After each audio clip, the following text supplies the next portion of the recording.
Hello students, I am Anita. आज हम discuss कर रहे हैं एनसीईआरटी के कुछ क्वेश्चन से। बहुत ज़्यादा इंपॉर्टेंट क्वेश्चन है स्टूडेंट, इन क्वेश्चंस को करना बहुत इंपॉर्टेंट है कि इनमें से 100% क्वेश्चंस आते ही आते हैं। देखिए, हम लेते हैं 16 क्वेश्चंस है, हमारा सीरीज़ चल रही है, उस अकॉर्डिंग हम देखिए निम्नलिखित को सुमेलिखित कीजिए, यानी कि इसमें बताना है आपको खाद्य पदार्थ और उसको पकाने के तरीके। देखिए, आलू को हम कैसे पकाते हैं। आलू को हम भूनकर, पकाने का तरीका हम भूनकर पका सकते हैं। पापड़ को सेककर, चावल को उबालकर, चने को भूनकर। ये एज इट इज़ सही आंसर है। कभी कभी हम लोग क्या सोचते हैं एग्जामिनेशन में, एग्ज़ाम के टाइम पे, कि यार ये सारे आंसर्स बिल्कुल राइट हैं, एक के सामने एक है। पर कभी कभी एग्जामिनर ऐसा करता है और हम सोचते हैं कि शायद हम कहीं गलत हैं, कुछ मिस हो रहा है, ये तो ऊपर नीचे होने चाहिए पूरे सीक्वेंस में। बट हाँ, ये राइट है, ये पूरे सीक्वेंस में है। तो आपको देखना है इसका आंसर कौन सा सही होगा। ए का 1, तो इसका answer first, it is the correct answer है, राइट। नेक्स्ट चलते हैं। संतुलित भोजन में कई प्रकार के पोषक तत्वों के साथ आहारी रेशों तथा जल की आवश्यकता क्यों होती है। आहारी रेशे हमें पोषक तत्व प्रदान करते हैं क्या? ये भोजन की मात्रा को बढ़ा देते हैं, बिना पचे भोजन को बाहर निकालने में हमारे शरीर की सहायता करते हैं, भोजन पचाने में मदद करते हैं। देखिए, ये भोजन की मात्रा को बढ़ा देते हैं। इसका point two, it is a correct answer कि ये क्या है, भोजन की मात्रा को बढ़ा देते हैं, क्वांटिटी को। अब देखिए, संतुलित आहार में निम्नलिखित कौन सा सही नहीं है। सुमेलिखित सही नहीं है। 10 to 12 वर्ष में 3000 कैलोरी प्रतिदिन चाहिए, राइट। 14 to 16 वर्ष में 26 कैलोरी प्रतिदिन चाहिए। अव्यय में 2500 to 4000 कैलोरी प्रतिदिन चाहिए। और 66 to 75 ईयर्स में 23 कैलोरी। तो इसका करेक्ट आंसर है, जो मतलब कि सही नहीं है, वो सेकंड आंसर है कि 2600 कैलोरी प्रतिदिन चाहिए। ये रॉन्ग है। संतुलित भोजन में वसा की उपयुक्त मात्रा का सेवन करना आवश्यक होता है, क्यों होता है ये। देखिए, इसकी मुख्य कारण क्या हो सकता है कि ऊर्जा का उत्पादन करने में ये सहायक होता है, या कोशिका झिल्ली की संरचना में मुख्य रूप से भूमिका निभाई जाती है, ऊर्जा संचित या उपयुक्त सभी। तो इसका आंसर, करेक्ट आंसर है 2, कि ये कोशिका बनाने में, उनकी संरचना करने में मुख्य भूमिका निभाता है, मेन रोल इसका इसी में होता है।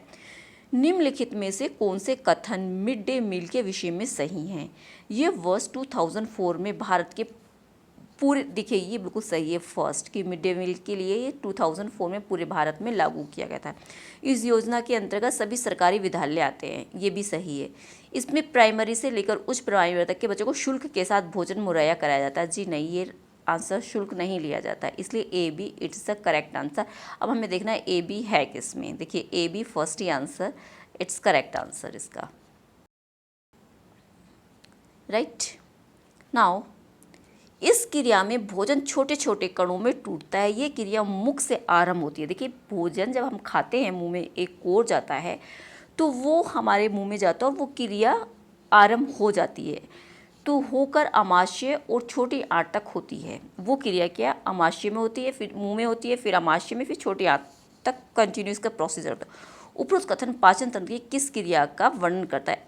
अंतर्ग्रहण मीन्स, अंतर्ग्रहण मतलब कि मुंह में जा रहा है, तो जैसे मुंह में लिया उसके अंदर की पूरी प्रक्रिया इसमें आ जाती है। नेक्स्ट, मानवीय शरीर में उत्सर्जन का कार्य कौन से अंग करते हैं।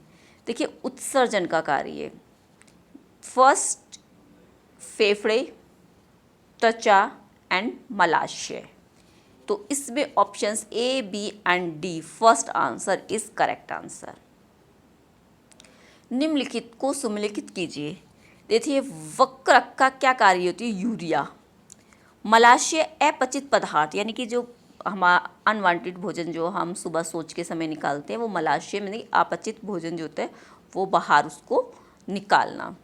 फिर होता है त्वचा से क्या निकलता है, पसीना निकलता है। फेफड़ा क्या करता है, CO2 यानी कि ऑक्सीजन का कार्य। तो अब आप देखिए कि इसमें क्या सही है। आपने देखा वक यूरिया, तो आपको अगर इसमें से कोई भी आंसर आता होगा, जैसे एग्जांपल ले लीजिए, आपको पता है त्वचा एक कॉमन सा है, त्वचा से पसीना निकलता हो, आप समझ जाएंगे त्वचा सी। अब आप देखेंगे सी का 1 है, तो कितने में सी का 1 है? सी का 1 आंसर है, तो आप देखेंगे कि सी का 1 आंसर 2 और 3 में है, तो यानी कि आप इसको तो काट ही देंगे, राइट। आपके पास 2 ऑप्शन बचते हैं। अब आप दूसरा देखेंगे कि फिर क्या है कि फेफड़े का क्या काम है? CO2 बाहर निकालना। मीन्स कह सकते हैं डी का 2। आप देखेंगे डी का 2 किस में, तो डी का 2 आपको यहाँ पर मिल गया इसमें। तो आपका आंसर करेक्ट। पूरा आपको पढ़ने की समझने की कुछ भी ज़रूरत नहीं है, सिर्फ एक ट्रिक के द्वारा आप इसको समझ सकते हैं। निम्नलिखित में से कौन से कथन सही हैं?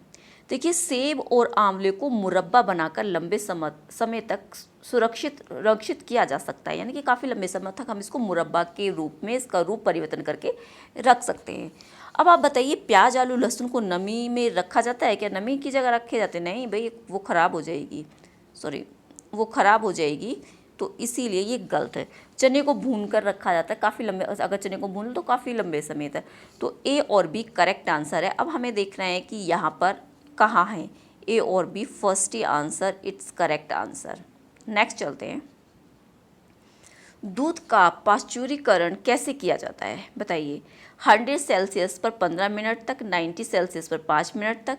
फिर देखिए, हम सीधे चलते हैं आंसर पे। इसका आंसर करेक्ट है 71 डिग्री सेल्सियस पर 15 सेकंड तक, और 62 सेल्सियस पर 32 मिनट्स रख कर इसका पाश्चुरीकरण मिलकर किया जाता है, किया जा नहीं सकता, किया ही जाता है। भोजन पकाते समय कुछ बातों का विशेष ख्याल रखना चाहिए। वो कौन कौन सी बातें? खाने को ज़्यादा देर तक पकाना चाहिए, ठीक है।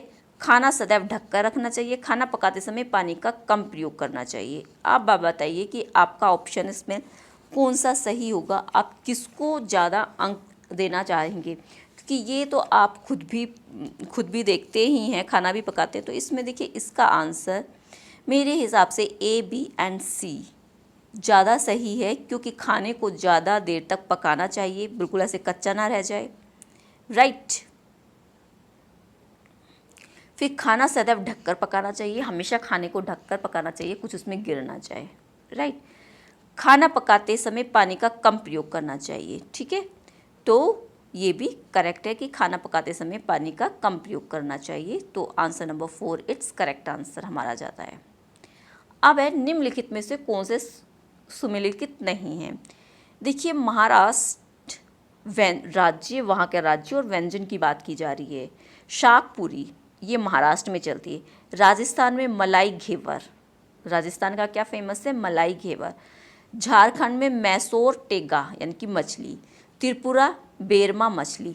तो नहीं जी, झारखंड का ये वाला ऑप्शन इस करेक्ट आंसर नहीं है, राइट। इस प्रकार के रोग के प्रमुख कारक सूक्ष्म जीव होते हैं। सूक्ष्म जीव विभिन्न समुदाय में से फैलते हैं, जिससे यह रोग फैलता है, जिसके कुछ उदाहरण टेटनस, पीलिया आदि हैं। तो अब बताइए, ये जो है ये क्या जन्मजात होते हैं, ये संक्रामक होते हैं, या उपार्जित होते हैं, या असंक्रामक होते हैं? तो इसका ऑप्शंस क्या होगा? देखिए, उपार्जित होते हैं, ना तो ये जन्मजात होते हैं, ना संक्रामक होते हैं, ना असंक्रामक होते हैं, उपार्जित होते हैं। टेटनस, पीलिया, ये सब चीज़ें ये किसी से लगती नहीं है हमें, राइट। अब ये नेक्स्ट क्वेश्चन है। निम्नलिखित कथनों पर विचार कीजिए। टीबी की रोकथाम के लिए BCG का टीका लगाया जाता है। पोलियो दूषित जल व भोजन से फैलता है। भारत में पोलियो और चेचक का उन्मूलन हो चुका है।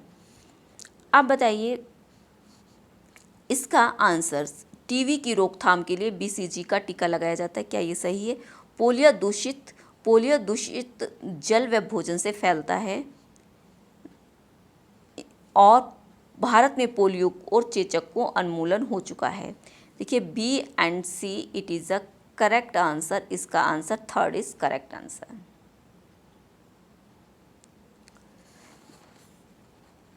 राइट स्टूडेंट, ये आपकी सीरीज़ पूरी हो गई है और ये सीटेट में हमेशा इसमें से क्वेश्चन बनते हैं, भले ही क्वेश्चन घुमा फिरा कर बनाया जाए, इससे बाहर आपका नहीं जाएगा। ये आपका ईवीएस का कंटेंट है, आपको बुक पढ़ने की ज़रूरत नहीं है, सिर्फ आप ये क्वेश्चंस करें, आपको 100% 15 आउट ऑफ 15 आपके मार्क्स आएंगे। Thank you watching for my video. मैं नेक्स्ट वीडियो के साथ फिर आती हूँ।